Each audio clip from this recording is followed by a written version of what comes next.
Welcome to a series where we talk about the World Cup histories of each nation of the 2026 World Cup. Today we'll be talking about the final team to punch the ticket to the World Cup, a nation my country has been to war with in my lifetime, and the source of one of the most inspiring tournament runs the sport has ever seen. Iraq has a complicated soccer history despite being a second-tier power in Asia that has only ever reached the World Cup one single time before this summer, and I have an interesting story to tell today that should give you a reason to root for Iraq to spring a surprise or two in this group. Let's get into it. Iraq's history with qualifying for the World Cup begins with their first attempt for West Germany in 1974. They have been a member of FIFA in time to have joined as early as Switzerland in 1954, but this is where we begin. They would start in a group with Australia, New Zealand, and Indonesia, playing all their games in either Sydney or Melbourne. They lost their first game 3-1 to the Aussies, but did rebound pretty well, beating the Kiwis in both games and taking 3 of 4 points against Team Garuda. A draw with Australia in the other game was a suboptimal result, with a win in that game big enough to see Iraq through in first, but the draw instead damning them to a second place finish. This was a good first campaign, but it ended here as Australia would make it to the World Cup. Iraq would withdraw before qualifying started for Argentina in 1978, so we move forward to España in 1982, where Iraq would play in a single round-robin group against a bunch of regional rivals, Saudi Arabia, Syria, Bahrain, and Qatar. Iraq would lose their second game in Riyadh against the Green Falcons, and that's a shame because they won their other 3 games, but they would once again finish in second place in this group as the Saudis moved on to the final round instead. Mexico 1986 would be Iraq's next attempt, and it would start by topping a group for the first time, finishing ahead of Qatar and Lebanon to move on to a 4-team knockout bracket. In the semifinals, they played the United Arab Emirates in a 2-legged playoff, and this was kind of wild.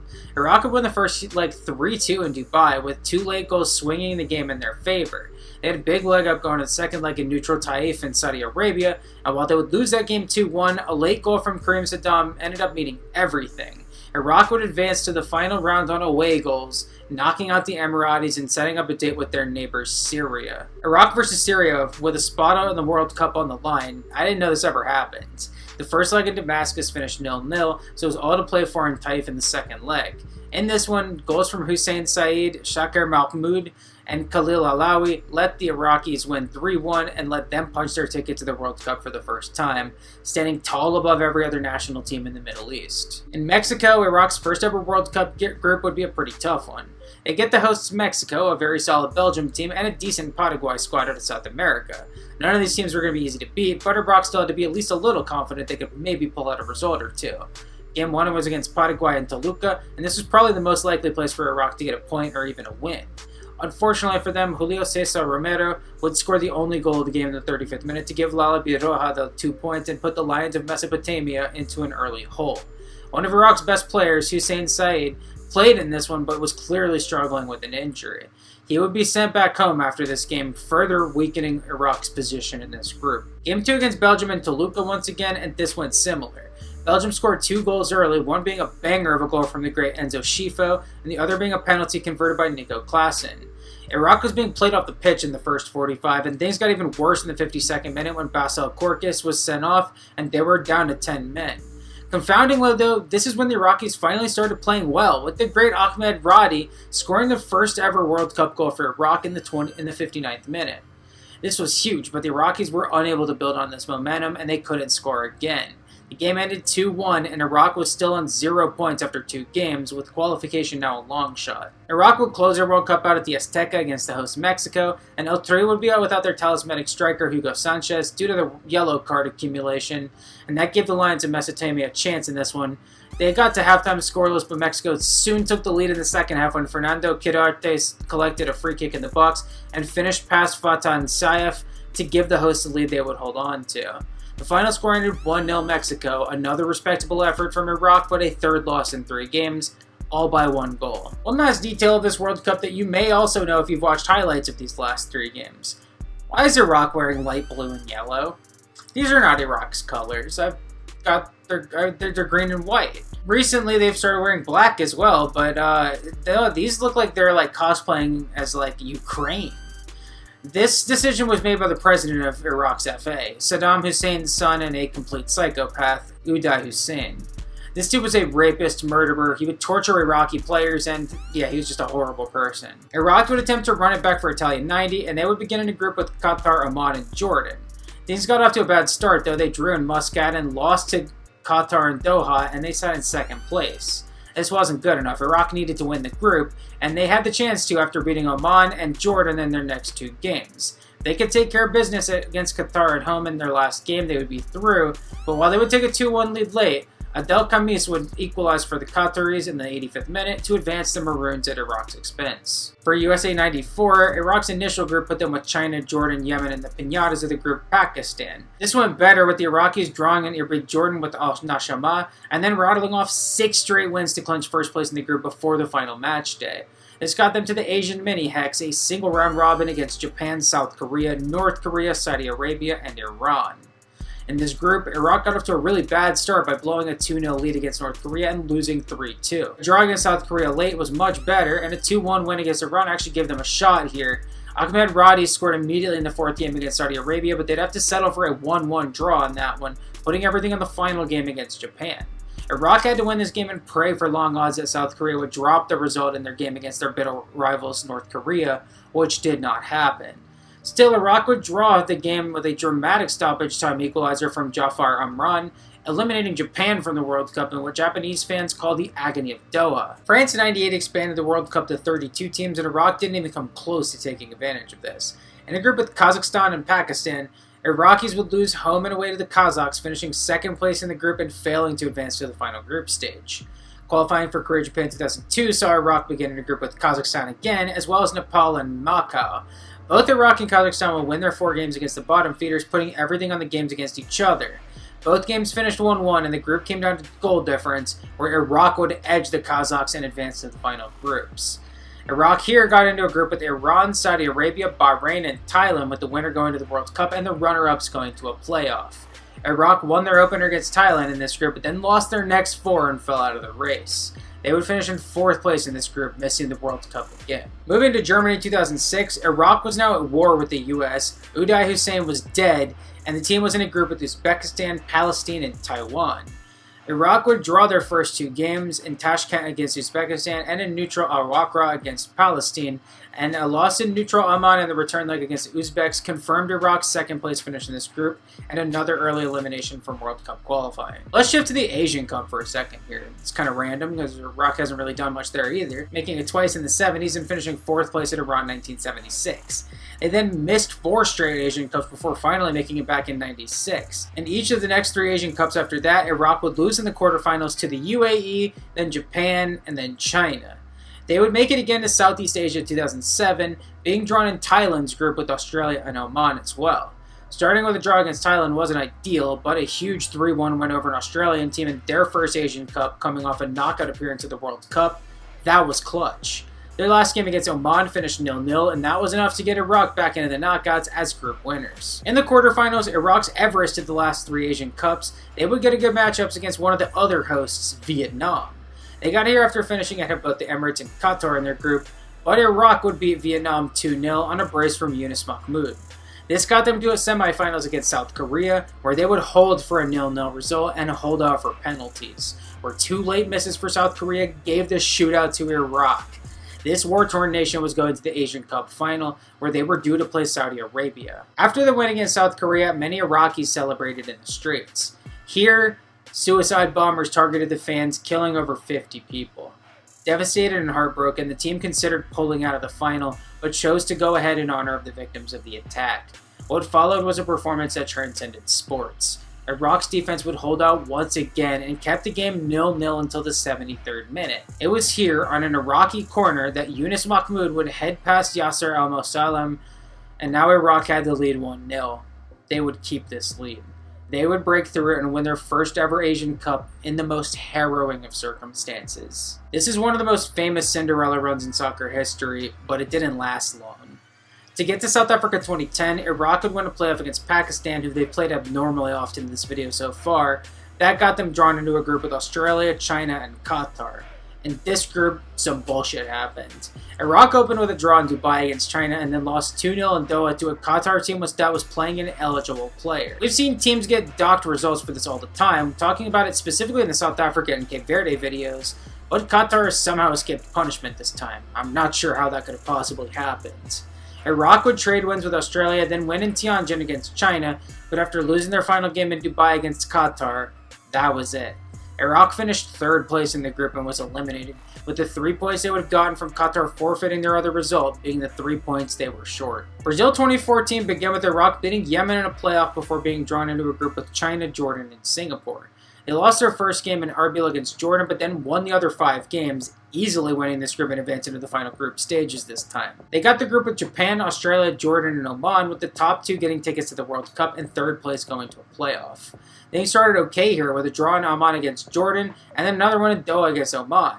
Losses to Japan and Australia hurt, but then they beat Jordan and Doha to get back into the race for 2nd and 3rd, with Japan running away with the group and everyone else scrapping for those other 2 spots. A loss in Muscat to Oman in their next game unfortunately ended those hopes, and with Iraq losing their final 2 games also to Australia and Japan, the Iraqis would finish last place in this group and miss the World Cup again. Already moving on to Russia 2018, we have Iraq starting in a group with a bunch of Southeast Asian teams, Thailand, Vietnam, and Indonesia, as well as Taiwan, who's close enough.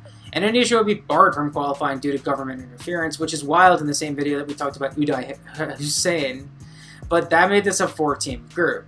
2 wins against Taiwan and a 3rd win against Vietnam, with draws in their other 3 games. These results got Iraq to 2nd place, which in this case is good enough to get them to the next rounds. In the final group stage, Iraq was drawn into a group with a bunch of familiar foes. We got Australia, Japan, Saudi Arabia, the Emirates, and Thailand, all teams we've seen a bunch in this video.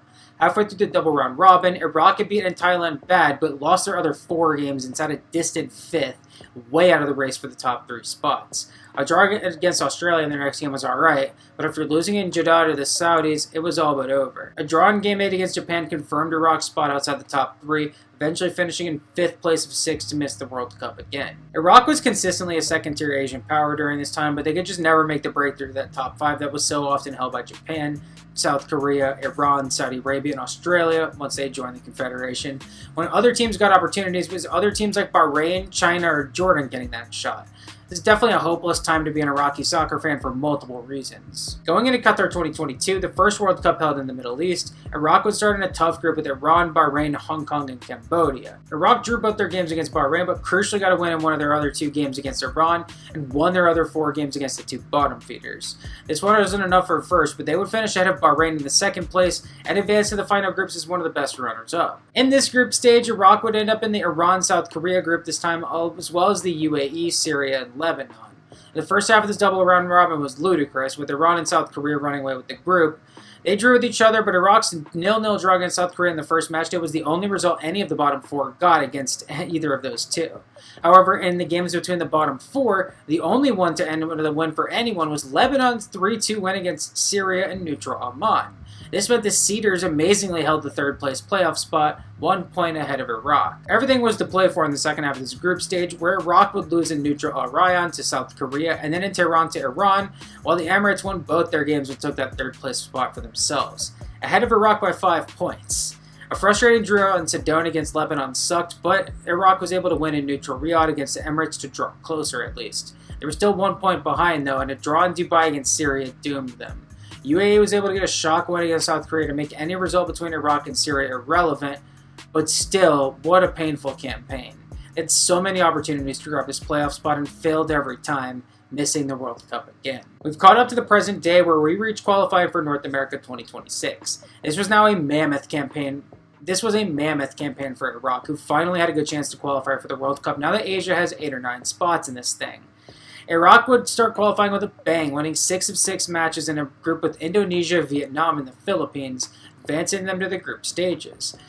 Being drawn into one of 3 groups of 6, where the top 2 of each group make it to the World Cup, Iraq had their first opportunity at snatching a ticket. In these groups, Iraq would be drawn with South Korea, Jordan, Oman, Palestine, and Kuwait, and as the pot 2 team and the favorite to finish in 2nd place and get that automatic spot. Iraq would begin with a win against Oman and Palestine, sandwiching a 0-0 draw in Kuwait City. However, a loss in Yongin against South Korea and another 0-0 draw at home this time against Jordan meant Iraq entered the halfway point in 3rd place, behind Jordan on goal difference. Iraq won Game 6 in Muscat to finish the sweep of Oman, but then drew again with Kuwait and was upset in neutral Oman by Palestine. This gave Jordan a big edge for second place, especially when Iraq lost at home against South Korea, and Jordan destroyed Oman to open up a 4-point lead with 1 game to go. Iraq would finish in third place even after beating Jordan in their final match, and this meant South Korea and Jordan got the top 2 spots in the group. Iraq had failed at their first chance to get a ticket to the dance. Since 3rd and 4th got consolation spots in a second group stage, Iraq would be moving on to play Saudi Arabia as well as Indonesia, who they played in the very first group stage. Iraq would win their game against Indonesia instead of the Saudis, but given the Saudis beat Team Garuda 3-2 and Iraq only won by a 1-0 scoreline, this meant the Iraqis had to win their last game against the Saudis, and they did not, with the game finishing 0-0. Saudi Arabia would grab the automatic spot in this group, and Iraq missed their second opportunity, but thanks to their win against Indonesia, they did get second place and moved on to the final round of Asian qualifying, a playoff against the other second place team for a spot in the Intercontinental Playoffs. In this playoff, Iraq would meet their old friends the UAE, and this was a tense one. The first leg in Abu Dhabi would end 1-1, and that gave Iraq a leg up going back to Basra for Game 2. This game was also 1-1 deep into stoppage time in the second half, when an Emirati handball in the box gifted Iraq one last chance from the spot. Amir Al-Amari would step up and hesitated not once but twice. This is almost always a bad sign, but he would send the keeper the wrong way and hit to give Iraq the walk-off goal that sent them to the Intercontinental Playoffs for one last chance to snatch a bid. Iraq has played in a 4-team double round robin, a 6-team double round robin, a 3-team single round robin, and a 2-legged playoff to make it to Mexico for the Intercontinental Playoffs. As one of the 2 seeded teams, Iraq would get a bye into the final of a 3-team bracket with Bolivia and Suriname, with the winner of this bracket getting a final ticket to North America. Bolivia would come from behind to beat Suriname, and so it was the Mountain Merchants of South America that Iraq would be up against with everything on the line. In Guadalupe, Mexico, Iraq versus Bolivia would begin with Ali Al-Hamadi hitting a header off a corner, giving Iraq a 10th minute lead that would be equalized soon before halftime on a nice goal from Moises Paniagua. With everything to play for in the second half, Marco Fargi would cross into the box and find Iraq's captain, Ayman Hussein. The skipper would hit and put Iraq into the lead again in the 53rd minute, and this time there was no Bolivian answer. Graham Arnold, who managed Australia into the knockouts at Qatar 2022, took this job before the UAE playoff and somehow got Iraq past 2 playoffs against similar opposition to reach their first World Cup in 4 decades. It's under the radar, but one of the amazing stories in qualifying. I'm so happy Iraq made it. Iraq would unfortunately be drawn into the closest thing North America has to a group of death. Iraq will be playing the defending runners-up and 2-time World Cup champions France, as well as the defending champions of Africa Senegal, and the much-hyped Norway team led by Erling Haaland. This is not an enviable draw, even in a World Cup where some third-place teams are going through. It's not out of the question Iraq could pull an upset in this group. Stranger things have happened, and there's not a bad team, but they face some of the longest odds of anyone in the tournament alongside teams like Curaçao, Haiti, and Jordan. Thank you for watching video number 35 of 48, a video I low-key didn't expect to be making. I really thought the UAE would handle Iraq or Bolivia or Suriname would, but the Lions of Mesopotamia never stood down. They kept fighting, and they'll get to represent their nation for the first time in 40 years at the World Cup. Tomorrow we close out Group I by talking about the history of Norway at the World Cup, which is a very strange one with long periods of nothing, but I promise you it's a good one. Definitely watch.